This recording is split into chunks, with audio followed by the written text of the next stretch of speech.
Finally যে দিনটার জন্য আমরা অনেক এক্সাইটেড ছিলাম সে দিনটা চলে আসে। আর সেই দিনটা ছিল আমাদের সবার প্রিয় বান্ধবীর আশীর্বাদ। প্রথমে গিয়ে দেখি আমাদের প্রিয়াঙ্কা অনেক সুন্দরভাবে রেডি হয়ে ফটোশ্যুট শুরু করে। তারপর এই দুষ্টুটা আমার কাছে আসে আর ওর হাতের খুব সুন্দর মেহেন্দিগুলি আমাকে দেখায় অনেক খুশির সাথে। তারপর তাকে আশীর্বাদের জন্য বসানো হয়।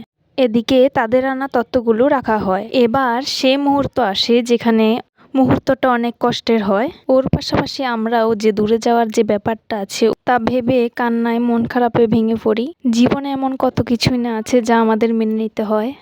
যাই হোক, সামাজিক নিয়ম মেনে আমাদের চলতে হয়। তারপর সবাই তাকে আশীর্বাদ করে। তারপর অনেক ফটো তোলা হয়। আর এই দুষ্টুটা যে দেখছো সে অল টাইম অনেক হ্যাপি ছিল। আর তারপর খাওয়ার শেষে আমরা এইভাবেই তার শুভকামনা করে ওই দিনটা কাটিয়ে ফেলি। Good bye.